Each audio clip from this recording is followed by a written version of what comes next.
Boa noite a todos, sejam bem-vindos a mais um direto, onde iremos desta vez dedicar o espaço de reflexão à situação da cedência e de fornecimento de aeronaves de combate F-16 por parte da NATO e de alguns países da NATO à Ucrânia, mas antes também há um conjunto de outros temas que eu julgo que são todos eles também relevantes para o contexto em apreço. Ora bem, desde logo eu vou pedindo também a todos aqueles que puderem que vão deixando os vossos gostos, os vossos likes neste mesmo direto, acabam por ser extremamente importantes para ajudar a promover e também a difundir não só o canal, como até mesmo o direto.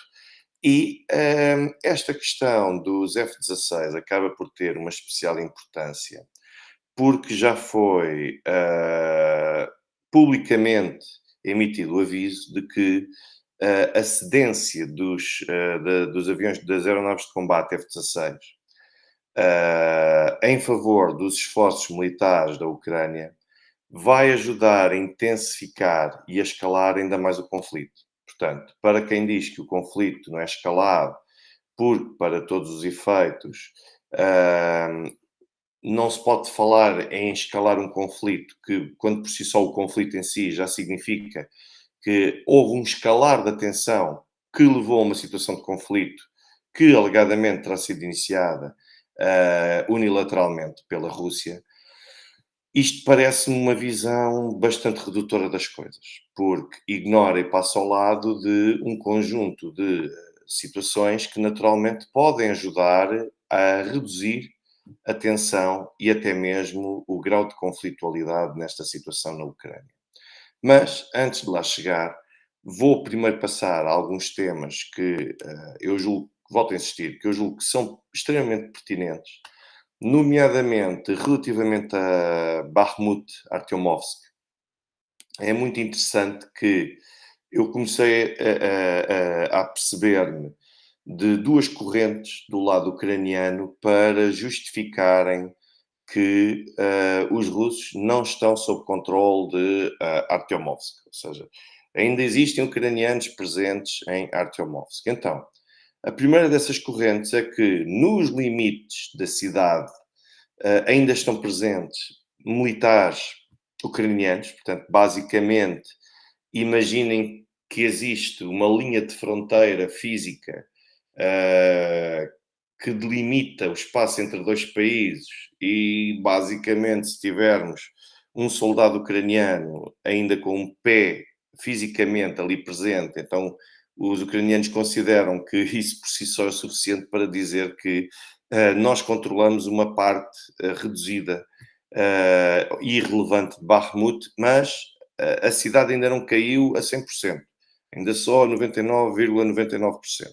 Quer dizer, acho que a piada faz sozinha quem defende este tipo de correntes, de que afinal ainda estão presentes numa zona com árvores e isto não é rigorosamente nada, porque a zona da ferrovia e a zona também da estação de serviço de entrada, na entrada ocidental de Bakhmut, que acabam por ser os verdadeiros pontos que assinalam hum, a entrada na cidade de Bakhmut, essas já se encontram sob controle do Grupo Wagner e serão transferidas, tanto quanto foi indicado até o momento, para as Forças Armadas da Rússia para poderem consolidar posições e a partir dali estabelecer linhas de defesa. A segunda corrente, ainda mais caricata também, quer dizer, não sei qual das duas é que é mais caricata, mas também é muito interessante. Ou seja, aquilo que é dito é que Artyomovsk, basicamente, por si só, ainda não foi tomado porque Artyomovsk não é a cidade só, é todo um conjunto de aldeias e de localidades envolventes que constituem basicamente Artyomovsk. Ou seja, aquilo que os adeptos desta corrente estão aqui basicamente a dizer é que é mais ou menos, mais coisa, menos coisa como. Os russos já estão sob controle de Lisboa, dizem os russos, já estão a controlar a cidade de Lisboa. E depois aparecem os ucranianos a dizer: calma, eles não estão a controlar Lisboa. Nós ainda estamos em Cascais, ainda estamos em Sintra, em Loures e na Amadora. Portanto, basicamente, a grande Lisboa ou o distrito de Lisboa ainda não é controlado pelos russos. Ou seja, isto é uma questão de retórica. Considerar quase que um conjunto de montanhas ou o que é que seja, que ficam a não sei quantos quilómetros de Bakhmut, Artyomovsk, que isso por si só ainda não está sob controle dos russos, quando nós vamos a ver, já pertencem a uma outra localidade e não à cidade de Artyomovsk. Quer dizer, isso parece-me que é um pouco puxar e esticar a corda, mas pelos vistos é o suficiente para ajudar a entreter o Ocidente. Porque aqui deste lado, para todos os efeitos, aquilo que é defendido é calma, porque afinal ainda os russos não controlam tudo. Portanto, e é um pouco esta analogia, ou seja, é como dizer que se controla Lisboa, uns dizem que de facto controlam Lisboa cidade e que é o principal, que é onde estão de facto instaladas essas defesas, e depois temos uma outra entidade que acaba por dizer não, não, porque eles ainda não estão, não controlam a totalidade do distrito de Lisboa, eles ainda não foram a Lourinhã, eles ainda não foram a Vila Franca de Xira, ainda não foram por aí fora. Quer dizer, isto é, é a primeira notícia que eu gostaria de vos dar conta. A segunda notícia diz respeito a outro acontecimento grande também do dia, nomeadamente está relacionado com Belgorod. O que é que aconteceu em Belgorod? Belgorod é uma localidade que fica junto à fronteira, na perspectiva russa, no sudoeste e no nordeste, digamos assim, da fronteira do lado ucraniano, mas fica junto à fronteira e ainda é uma cidade russa, é uma região até, e aquilo que aconteceu foi que uma suposta coluna, que é curioso que tenham entrado a partir do lado ucraniano, atravessaram a fronteira com 2 carros de combate e atravessaram para Belgorod.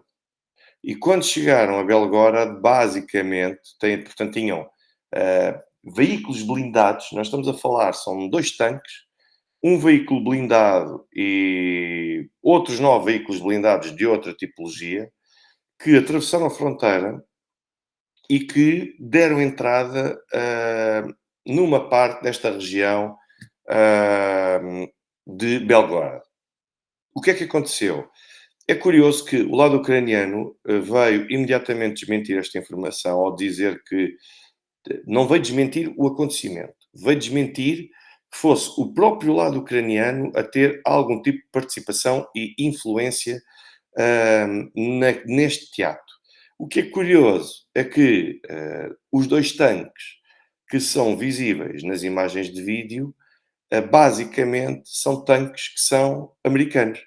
Ora bem, aquilo que os ucranianos estão a tentar fazer, quando dizem que não tem nada a ver com aquilo e que aquilo são russos insatisfeitos e por aí fora, o que os ucranianos estão a tentar fazer é tentar-se fazer sugerir, inspirar a população russa a mobilizar-se contra o seu governo, fazendo acreditar que, calma, afinal, existem estes que já estão no terreno e que também são russos e que estão a combater o nosso governo.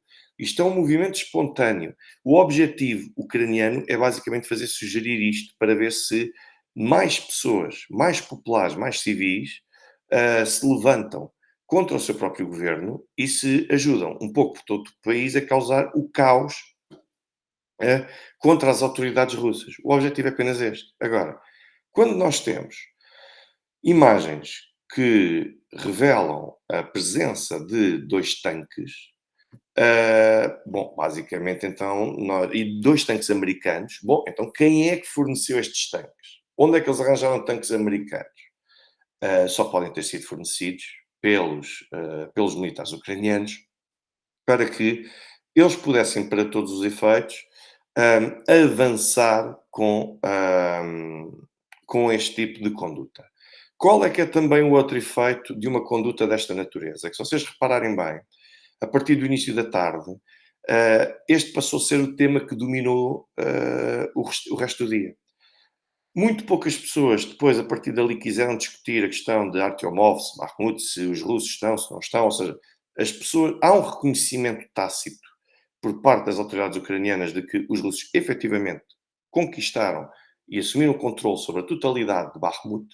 Existe esse reconhecimento tácito e, subitamente, aparece uma nova localidade do lado russo, com a mobilização de uma coluna para tentar mostrar que, de facto, os russos estavam a ser invadidos no seu próprio território.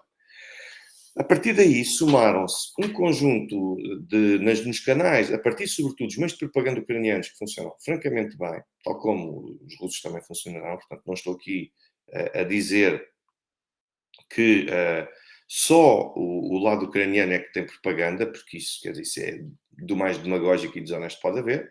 As duas partes têm propaganda, mas relativamente a este evento concreto, na região de Belgorod, aquilo que nós acabamos por ver é que houve um conjunto de meios ligados a Kiev, ao governo de Kiev, e aos interesses do governo de Kiev, que basicamente aquilo que tentou fazer foi promover e foi avançar com conteúdos que não correspondem à realidade. Por exemplo, uma das imagens de vídeo que nós vimos mostrava uma fila de trânsito, portanto, com os carros parados, parecia que de facto pareciam filas intermináveis, com carros e caminhões, e foi justificada e foi legendada. Foram legendadas estas imagens com o facto de as autoridades terem entrado em alerta total, em desespero, e terem exortado os civis a abandonarem Belgorod. E então aquelas imagens supostamente estão a ser utilizadas pelos ucranianos para mostrar que são os russos que entraram em pânico e que estão a dar cumprimento à ordem de abandono e de retirada da região de Belgorod. Na verdade, estas imagens não correspondem a uma retirada e uma fuga de civis de Belgorod, não reflete o caos. Há dois tipos de imagens de trânsito. Uma delas foi filmada hoje de manhã, ainda antes destes incidentes, mas na sequência de um acidente rodoviário que houve na região de Belgorod e que provocou naquele eixo rodoviário longas filas de trânsito. As pessoas não estão a fugir, as pessoas não estão a sair, as pessoas não estão com medo, não estão apavoradas. E depois temos uma outra imagem também que mostra um conjunto de viaturas e que não foi filmado hoje e muito menos também em Belgorod. Depois temos outras imagens que também começaram a ser veiculadas de pessoas, de civis, que os ucranianos e estes meios das redes sociais justificam como sendo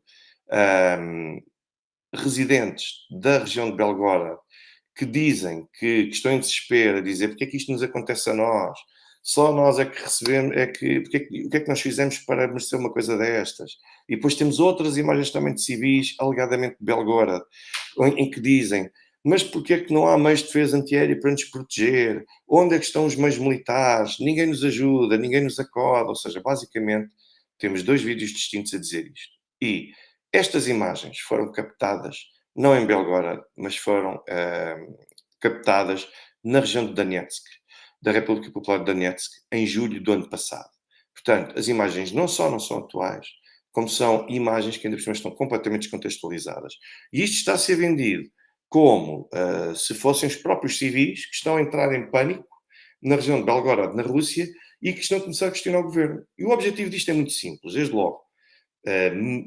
Expor ou demonstrar que existe uma situação de caos e de descontrole por parte das forças, das autoridades de Moscou, e depois, por outro lado, é também o de inspirar outras pessoas.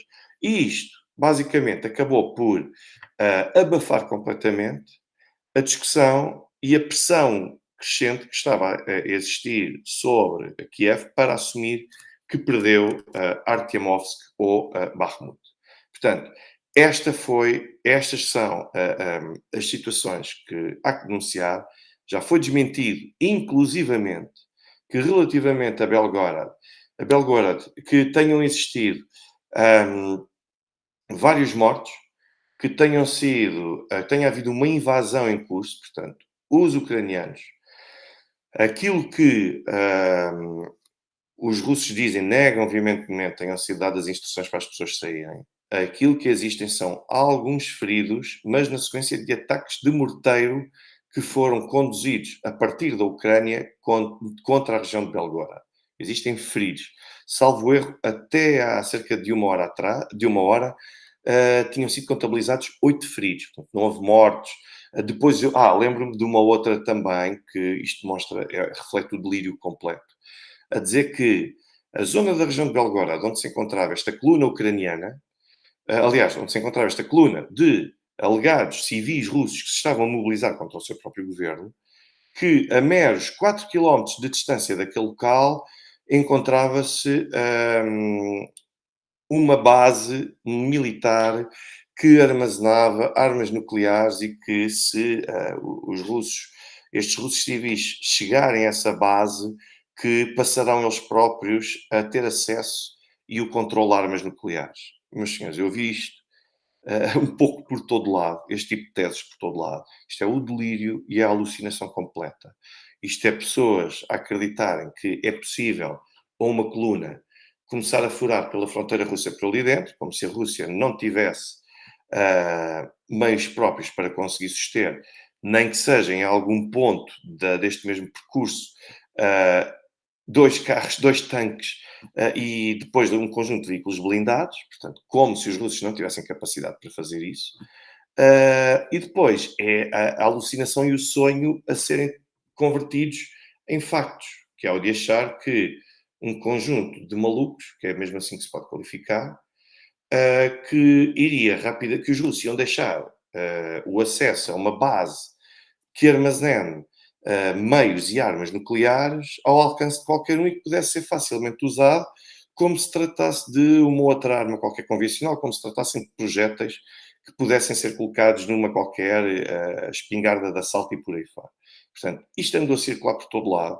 Houve um conjunto de pessoas, incluindo portugueses, que eu só lamento, de facto, os portugueses, há aqui, não são só portugueses, mas conjunto de portugueses que andou a partilhar e a disseminar isto e a salivar como se realmente, subitamente, a Rússia fosse cair por causa de um incidente destes e a achar que poderia mesmo haver, volto a insistir, um conjunto de malucos que poderia ter facilmente acesso a armas nucleares, como, por exemplo, os rebeldes sírios que foram apoiados pelo Ocidente, que ainda continuam a ser apoiados, de certa forma, pelo Ocidente, tiveram acesso a depósitos com armas químicas na Síria. Ou seja, a narrativa acaba sempre por se repetir, só que mudam os atores, mudam os meios e mudam os locais. Basicamente é isso. E foi um conjunto de situações que foram vendidas ao longo do dia. A informação a que eu tive acesso, volto a dizer, mantenha reservas, porque naturalmente, relativamente a alguns factos, mas entre as fotografias que foram difundidas no dia de hoje dos supostos russos que se estão a movimentar e a avançar contra estas posições na região de Belgorod, eu posso dizer que se encontra, por exemplo, um indivíduo chamado Maximilian Andronikov, que também tem a alcunha de César, portanto, basicamente. E este mesmo indivíduo já é subejamente conhecido, não só por ter ligação a vários grupos neonazis, sejam russos informais, porque naturalmente não se podem registrar nem se podem constituir, mas a neonazis russos, como também a neonazis ucranianos. Este indivíduo, Andronikov, acabou por ter participação e por integrar as fileiras de um movimento que é considerado como terrorista e que está proibido na Rússia, que é o chamado Movimento Imperial Russo. Depois, a partir daí, acabou por se juntar às Forças Armadas da Ucrânia. Ele próprio, aliás, estima-se que tenha sido aí que ele tenha tido acesso a estes tanques, porque ele próprio esteve envolvido nos combates em Artyomovsk, na frente de Artyomovsk-Bakhmut, esteve ali envolvido e depois, para todos os efeitos, recuaram, retiraram, tiveram de retirar, teve de haver uma retirada face à possibilidade cada vez mais iminente de poderem morrer e de ser impossível de conseguirem resistir àquela incursão e à atuação do Grupo Wagner. E então acabou por integrar também uma outra organização terrorista que tem como nome, que é uma legião chamada Liberdade da Rússia, ou Rússia Livre, como lhe quiserem chamar. Depois temos um outro também, um outro indivíduo também aparece nas imagens com o Andronikov, e que é o Alexei Dolgov, e que também será cidadão russo. Portanto, estes indivíduos acabam por ser os principais que mais se veem nas imagens que têm sido divulgadas. Mas depois, a verdade é que alguma imprensa russa acaba por dizer e por comunicar que a coluna que avançou e que atravessou a fronteira inclui não só elementos do batalhão Azov, também do batalhão Kraken, do famoso grupo da Legião da Liberdade da Rússia, ou da Rússia Livre, como basicamente lhe quiserem chamar, e que basicamente todos estes indivíduos que se faziam movimentar e que circulavam e que deram entrada na região de Belgorod, basicamente atacou em aldeias, dividiu-se e atacou pelo menos 3 aldeias nesta região: Kozinka, Glotova e Garapodil. E depois aquilo que aconteceu basicamente foi a Rússia, a partir daí, a poder acionar o seu mecanismo de defesa para assegurar que estes indivíduos seriam neutralizados. O que aconteceu, lá está, foi a difusão e a realização de um conjunto de chamadas telefónicas para alertar as pessoas que deveriam, de facto, retirar, abandonar a cidade, porque a cidade estava sob assalto. E depois tivemos também aqui as ciberoperações para tentar aceder a um conjunto de sites e também de outro tipo de meios digitais para que as pessoas entrassem, de facto, em pânico e achassem que eram as autoridades de Moscou que lhes estavam a mentir. Portanto, aquilo que nós temos, houve, de facto, um combate, uma tentativa de, basicamente, travar um conjunto daquilo que chamam os russos de sabotadores, mas o objetivo principal foi conseguido, que era desviar as atenções dos acontecimentos em Bakhmut, a perda de Artyomovsk, e depois, isso sim, conseguir mostrar que houve este caos. Portanto, não houve conquista de rigorosamente nada, houve um conjunto de arruaceiros, por assim dizer, que integram as fileiras ucranianas e que depois acabam por se assumir como membros do movimento para mostrarem que é algo espontâneo e que é algo ligado mais a civis do que propriamente outra coisa. E, portanto, aquilo que nós vimos foi isto. Não existe mais nenhuma outra informação oficial, além disto tudo que eu acabei de vos dizer.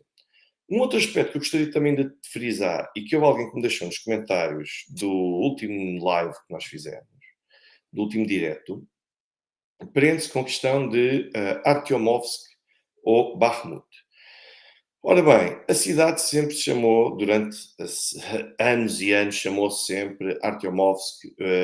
Existiu a tradição, durante os tempos da União Soviética, de atribuir o nome de generais, de marechais, de várias altas patentes militares que tiveram uma participação fundamental e decisiva na vitória na Grande Guerra Patriótica a determinadas cidades, ruas e por aí fora.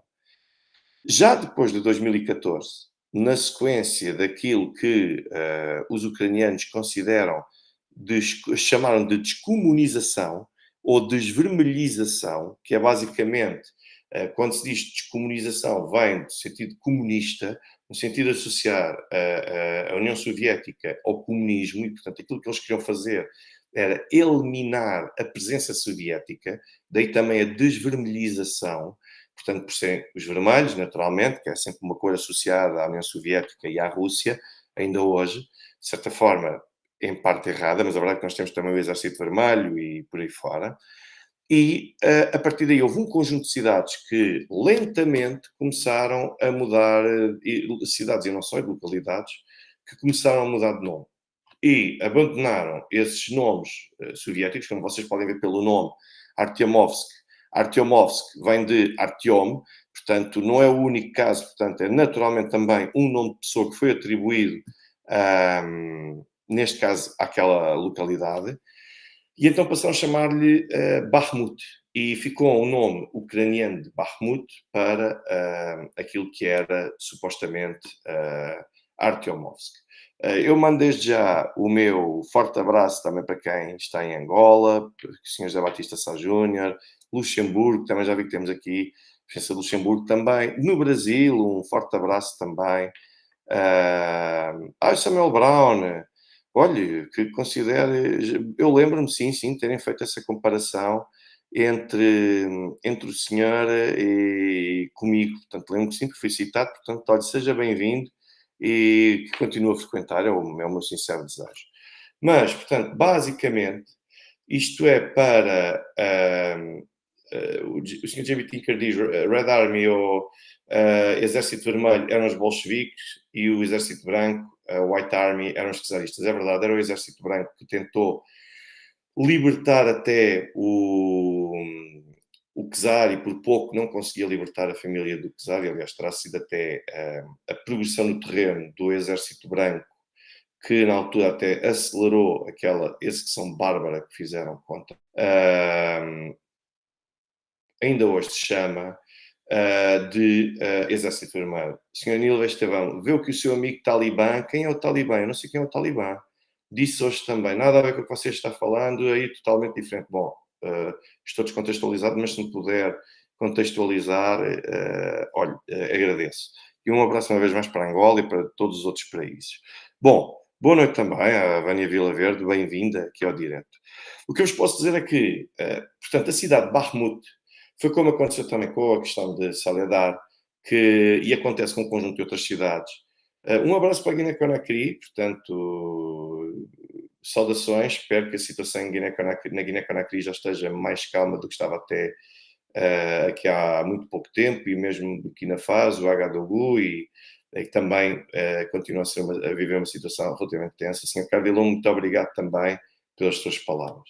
O que eu gostaria de vos dizer, e claro, um abraço para o Reino Unido também, para a Vânia Vila Verde, um grande abraço também para o Reino Unido e para a Vânia Vila Verde, como é evidente. Senhores de Amor, muito obrigado também, um abraço para o Algarve, e mando um abraço para todos em geral que forem entrando, e peço uma vez mais a todos aqueles que tiverem a possibilidade de ir entrando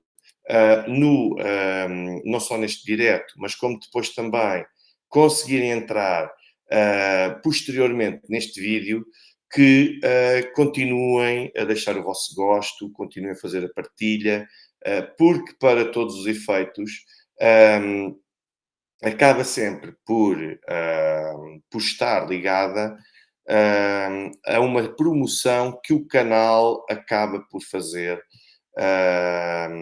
junto do YouTube, portanto. E agora, alguém realmente perguntava-me qual é que é a origem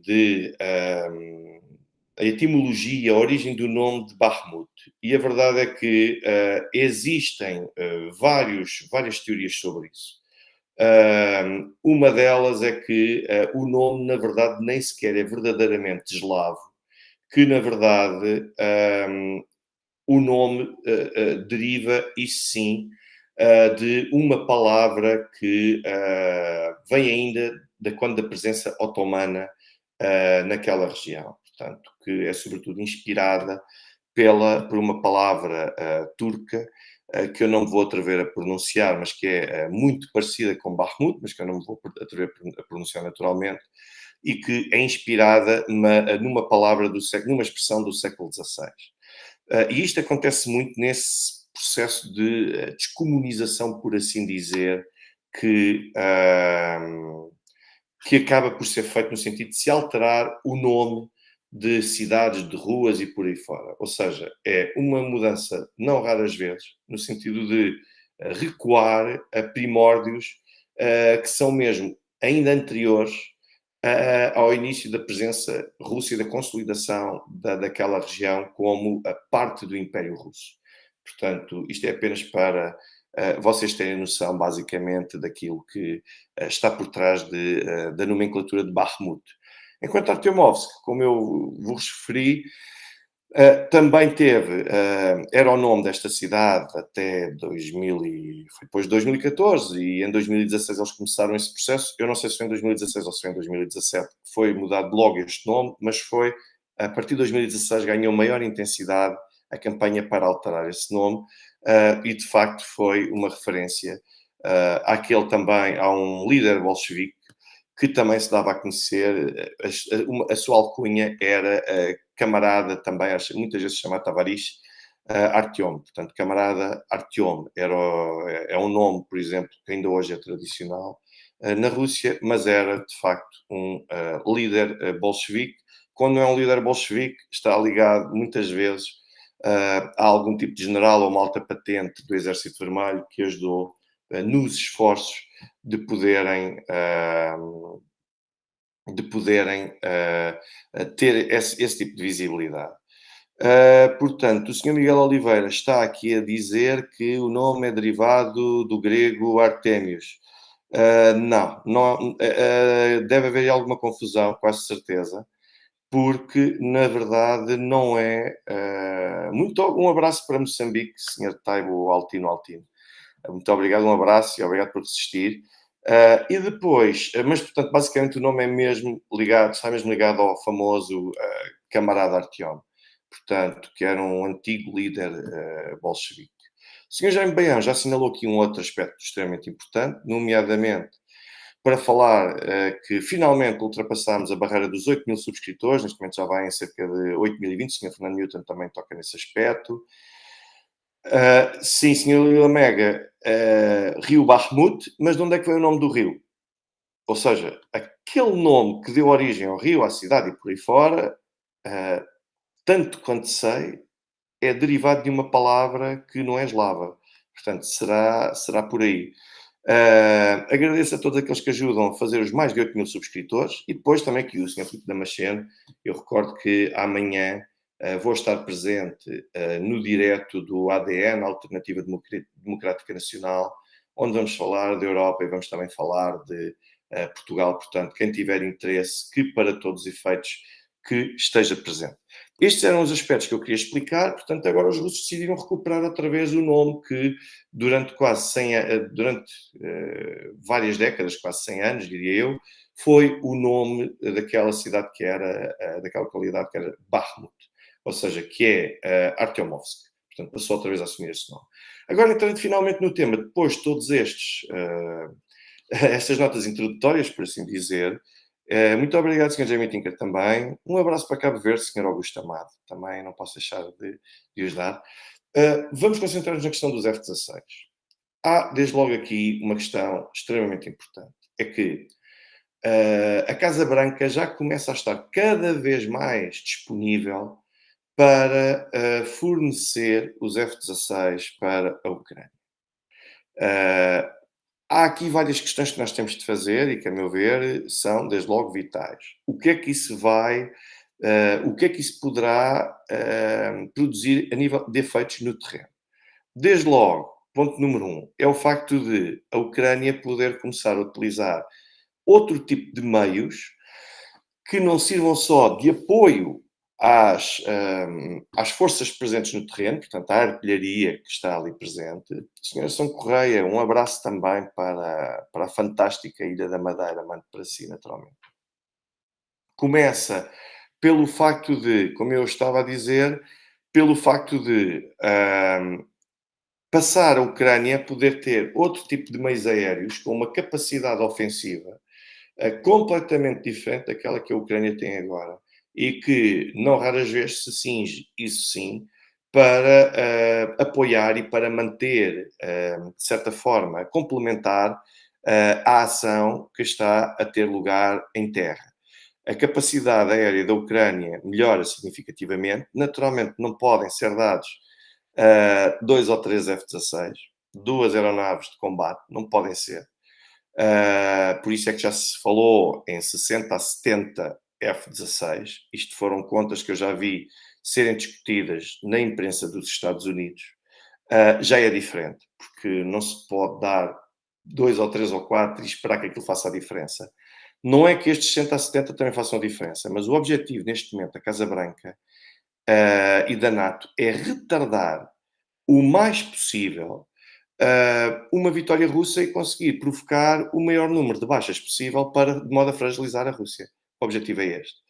Os russos têm mais para abater os F-16? Têm. Mas os russos já avisaram que isto, pelo impacto que pode ter no terreno e pela forma como até os F-16 podem ser utilizados para poderem fazer uso de meios com potencial nuclear, os russos já avisaram que isto vai criar um precedente que poderá abrir caminho hum, à escalada e à possível utilização de armamento nuclear. Esta é uma das questões. Por isso é que a questão do fornecimento dos F-16 é importante. Se vai ser decisiva para a Ucrânia, não vai ser decisiva para a Ucrânia se as coisas se mantiverem com base no planeamento que os russos têm desenvolvido até à atualidade. Mas que pode ter influência no sentido de empatar ainda mais os esforços russos e ajudar a adiar ainda mais a progressão no terreno e até obrigá-los, de certa forma, em alguns pontos, a ter de recuar para depois poderem outra vez, com muita paciência, continuar a provocar baixas, isso sem sombra de dúvida. Os F-16 têm esse potencial e têm o potencial ainda de, pelas suas características, conseguirem, como eu referi, usar outro tipo de projéteis, outro tipo de meios para poder atingir interesses russos. E esse é um lado que os russos já fizeram alerta. E isto é escalar, naturalmente, hum, a parada militar, naturalmente, e os esforços beligerantes e belicistas da Ucrânia neste momento no terreno. Mas depois há um conjunto de questões que nós temos de nos fazer. A primeira delas é, sem sombra de dúvida, que nós devemos questionar-nos. Para já, quem é que os vai tripular? Começa por aqui. Quem é que vai tripular os F-16? A preparação, a preparação de pilotos para poderem tripular um F-16 e poderem não só tripular o F-16, mas poderem utilizá-lo em situação de combate, implica que um período de treino de vários meses, pode ser variável, pode ser de 3 a 4 meses, ou pode atingir até 12 meses, dependendo do grau de experiência que o piloto tiver ou não, ou que quem os vier a tripular tiver ou não, depende sempre quem é que vai tripular este tipo de instrumentos. Portanto, fornecer a partir de setembro F-16 para a Ucrânia, das duas uma. Só há aqui duas hipóteses.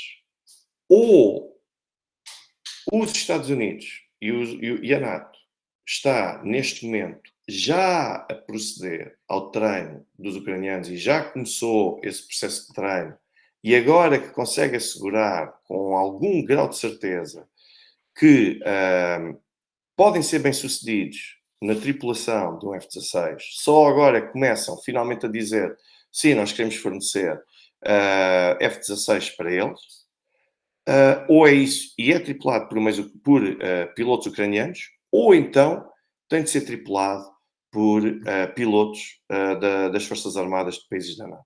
Não há outra hipótese. E este aspecto é extremamente importante porque a partir do momento em que houver um único piloto que seja a tripular um F-16 ou qualquer outra aeronave de combate, que seja um militar de um membro da NATO, de um país aliado da NATO, a conduzir, a tentar atacar a Rússia ou interesses russos, então a partir desse momento a NATO deixa de ser mera apoiante da Ucrânia e passa a correr o risco corre o sério risco de passar a assumir-se como parte no conflito. E se os países da NATO se assumem como parte no conflito, isso significa que se tornam alvos legítimos para que os russos possam responder e possam atacá-los, de modo a impedi-los de poderem continuar a constituir uma ameaça com aqueles meios. Depois temos o outro aspecto, e nomeadamente é uma questão que vários já aqui fizeram, e agora não só o Sr. Ilha Mega fala disso e também o Sr. Jaime Baião também fala disso, que é a questão, e as pistas? Esta é outra, este é outro aspecto também que eu diria que é extremamente importante, porque aquilo que nós acabamos por ter no contexto nesta natureza é que os F-16 precisam de manutenção com maior brevidade e celeridade do que se calhar seria desejável, ou seja, seria expectável que o F-16 pudesse ser abastecido e tivesse também uma manutenção própria que pudesse ser usado ao longo de vários dias a fio com uma determinada capacidade. Não a tem. O que é que isso permitiria? Isso permitiria que o F-16, basicamente, pudesse até estacionar em determinadas localidades da Ucrânia e a partir dali pudesse avançar para os alvos concretos de militares russos.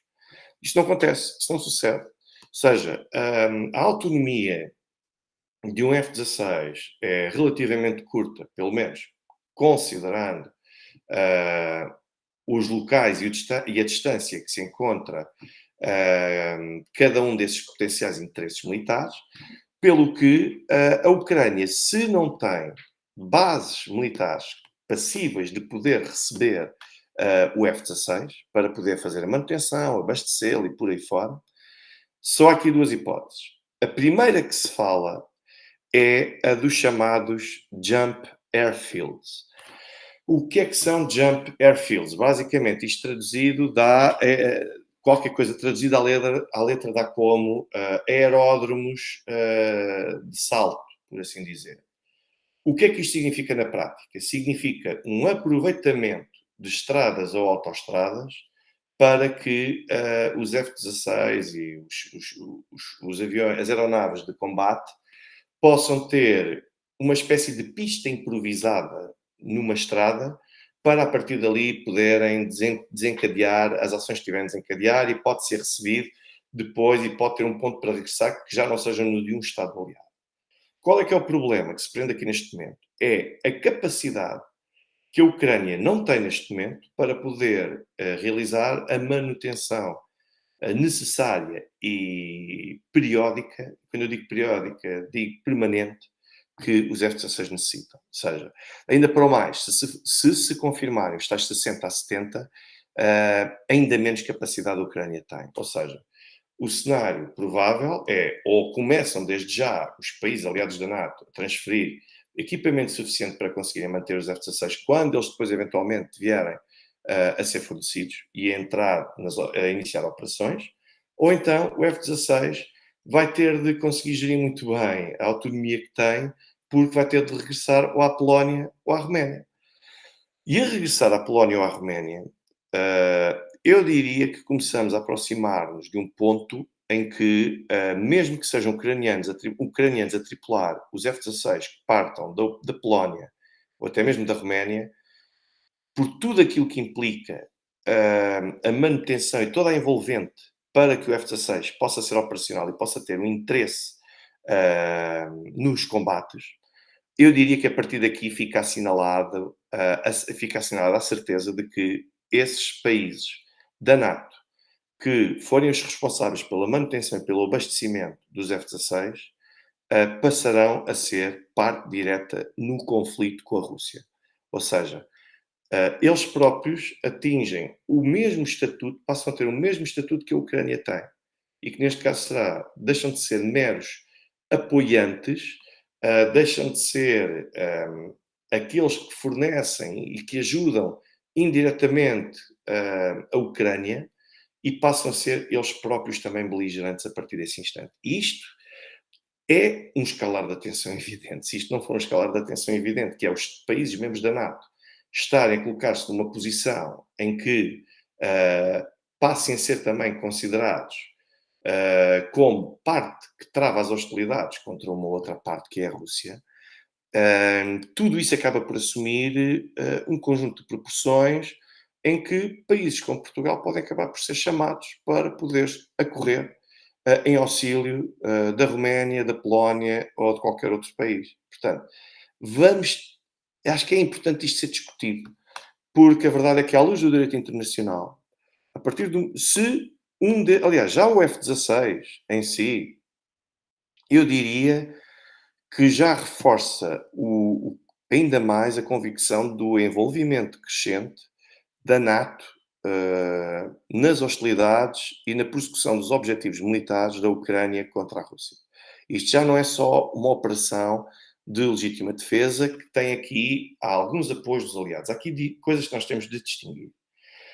Nomeadamente à luz do direito internacional, porque isto é muito importante e não é por acaso que nós temos um conjunto de comportamentos neste momento que ajudam a compreender porque é que eles efetivamente acontecem. Por exemplo, existe a desconfiança e com um elevado grau de probabilidade isto acontecerá, de que quando os Estados Unidos afirmam que partilham informações ou informações classificadas, privilegiadas com os militares ucranianos, aquilo que os americanos estão a fazer é a partilhar coordenadas de alvos, a indicar onde é que se encontra este e aquele alvo, qual é que é a movimentação dos militares russos no terreno. Ou seja, isto é aquilo que se acredita que na prática aconteça. Mas prestem atenção aos discursos de todos aqueles ligados ao aparelho de Estado dos Estados Unidos que têm falado sobre isso. Aquilo que dizem é, eles ficam-se por dissertações muito vagas. Porque se começarem a entrar em afirmações e a partilhar informação muito concreta, eles vão acabar por revelar que, na verdade, aquilo que estão a fazer é serem autores morais ou imateriais, por assim dizer, dos esforços que estão a ser travados depois pelos autores materiais, que são os ucranianos. E isto é muito importante, por isso é que os discursos, normalmente, do Ocidente, são muito vagos quanto a este aspecto. Estamos a colaborar, estamos a ajudar a Ucrânia, estamos a dar armamento, estamos a prestar informações, mas que tipo de informações são? Ninguém sabe ao certo. Apenas se estima porquê? Isto é uma questão aqui de dedução. Quem é que tem os meios para que os ucranianos consigam saber onde é que se encontra um determinado alvo? Bom, os Estados Unidos e alguns outros países da NATO. Logo, se a Ucrânia por si só não tem essa capacidade, embora houve uma altura em que ainda se disse, já não sei situar quando, mas houve uma altura em que ainda se disse que os ucranianos, na verdade, tinham também montados no seu país acesso às informações, por exemplo, de satélite. Mas depois temos um conjunto de outras informações que é melhor serem deixadas vagas, porque a partir do momento em que um Estado ocidental assumir fomos nós que demos aquelas coordenadas, fomos nós que demos aquela indicação e fomos nós que dissemos que aquilo devia ser utilizado contra aquele alvo, a partir desse momento, um Estado passa a ser automaticamente parte direta nas hostilidades. Isto significa que passa a ter o mesmo estatuto da Ucrânia e que passa a ter legitimidade para ser atacado como a Ucrânia é. Portanto, passa a ser legal conduzir esse tipo de ataque por parte da Rússia. Espero que vocês consigam perceber a magnitude daquilo que está aqui em causa. Sr. Filipe Damasceno, muito obrigado pelo seu contributo, desde já, pelo facto, pela confiança, pelo reconhecimento. Muito obrigado pelo donativo e agradeço a todos aqueles que fazem esse donativo também, seja de que valor for, é sempre extremamente importante. Muito obrigado, Sr. Filipe Damasceno. Mas aquilo que eu vos queria dizer é que, à luz do direito internacional, um Estado a correr ao pedido de auxílio que é dado pelas autoridades legítimas de um Estado terceiro, para todos os efeitos, acaba por ser totalmente legal, tem cobertura legal, o direito internacional naturalmente subscreve isto, e basicamente isso é possível, naturalmente, de dar esse auxílio.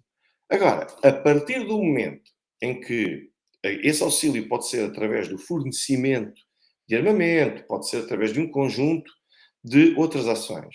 Aquilo que os Estados ocidentais já não podem fazer é assumirem unilateralmente um conjunto de medidas unilaterais de represálias ou de retaliações contra interesses russos, porque não são causa direta, nem são interessados diretos nesta questão ucraniana.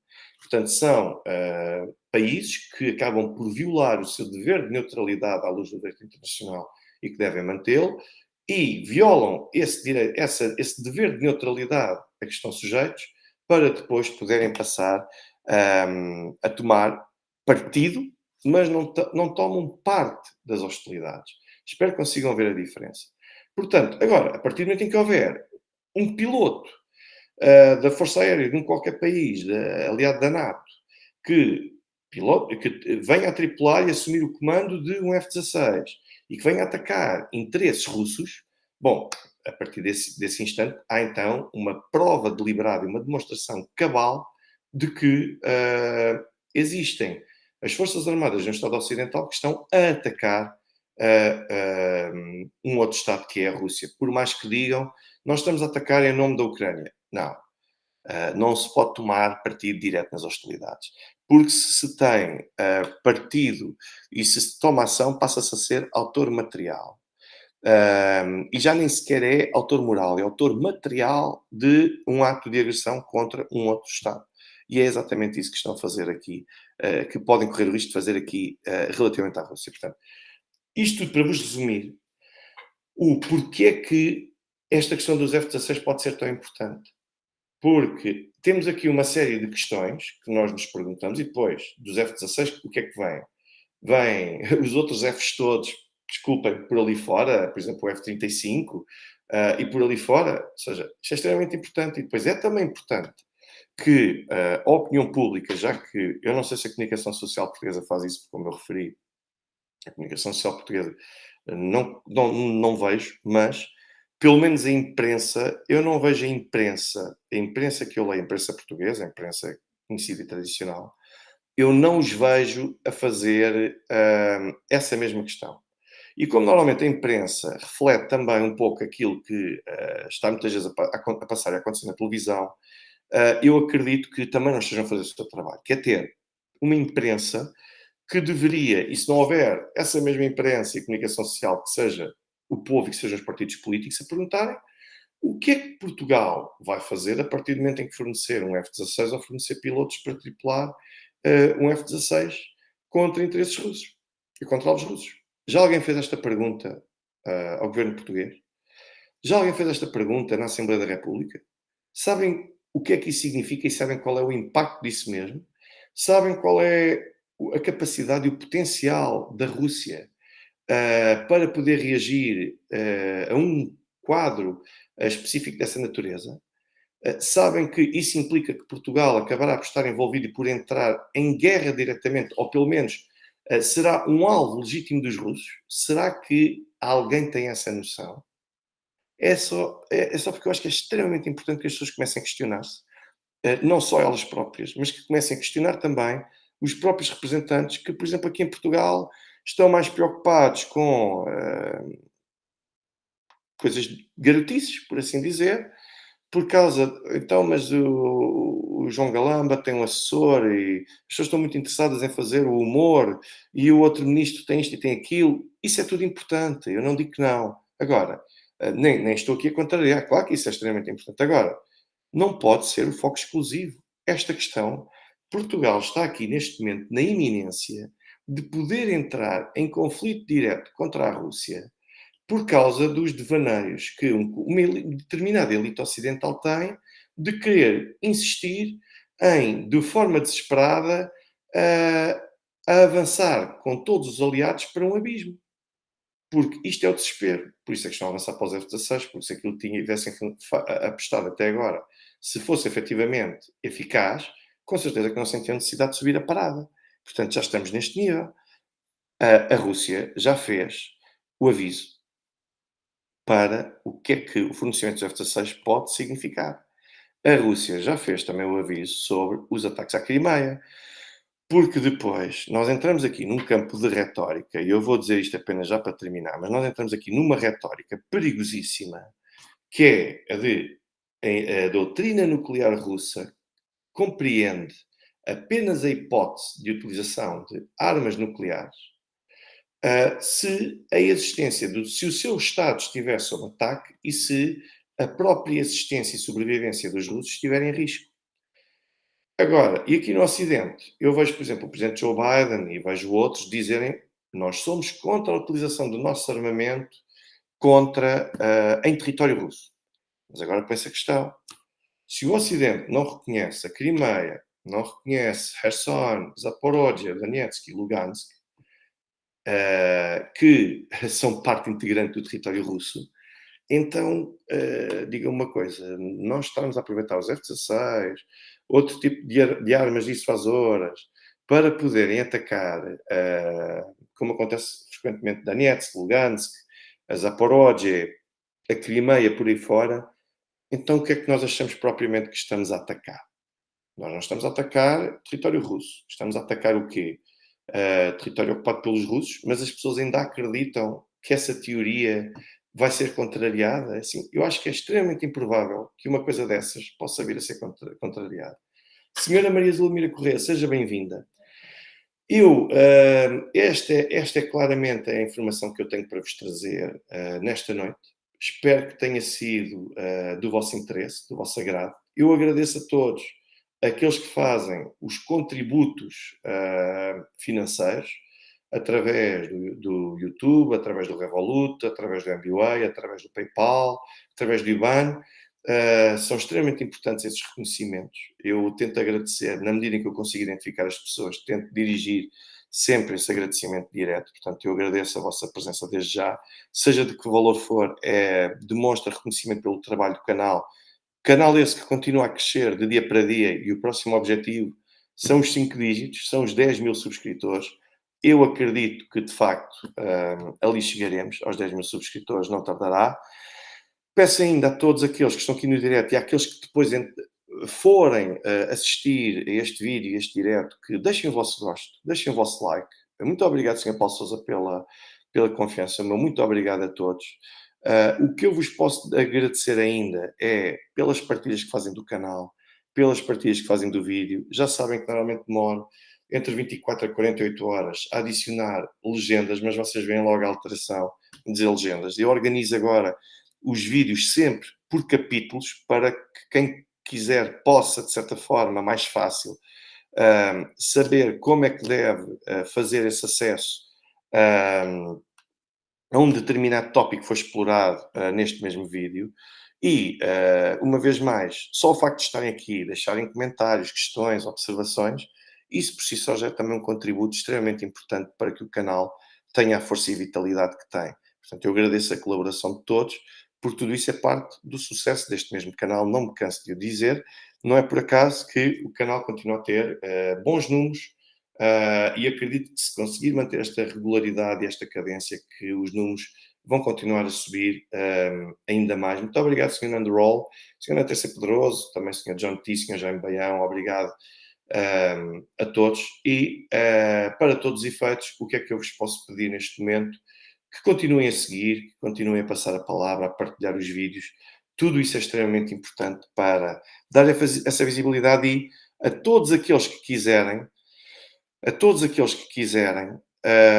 estão abertas ainda as inscrições para o curso que vai começar na próxima semana, entre as 16 e as 18 horas, segunda, terça e quarta-feira, sobre o Tribunal Penal Internacional. O valor da inscrição é 50 euros, mas no fim forneço um certificado do curso e também fornecerei material de apoio para todos aqueles que vierem frequentar esse mesmo curso. Portanto, todos vocês que tiverem interesse, podem formalizar essa inscrição e terei todo o gosto, naturalmente, em participar. Quero dizer ainda que não é por se contribuir ou não financeiramente que eu deixo de estar disponível ou que eu deixo de poder responder às vossas solicitações, seja aqui ou seja até mesmo no Telegram, no WhatsApp. Aliás, no WhatsApp eu partilho desde já convosco o meu número do WhatsApp. Partilho também o meu canal Telegram, onde podem aceder sempre às informações atualizadas, e deixo também este número 93-530-0000 é o meu número também profissional, e onde também podem fazer as transferências, porque também tem MBWay próprio, e depois tem aqui também um e-mail para onde me podem efetivamente contactar. Eu estarei sempre disponível para vos poder responder. Às vezes posso demorar um bocadinho mais de tempo, mas acabo sempre por conseguir responder. Se eu deixar passar alguém, eu peço-vos imensa desculpa e, por favor, insistam, não é por mal. Desde já, despeço-me de todos, faço votos de bom descanso e tenham uma muito boa noite e até amanhã. Amanhã ali estarei o direto às 21 horas no canal do ADN. Procurem que com certeza estarei por lá e terei todo o prazer de estar à conversa com o Filipe Damasceno. Uma boa noite a todos e tenham um bom descanso.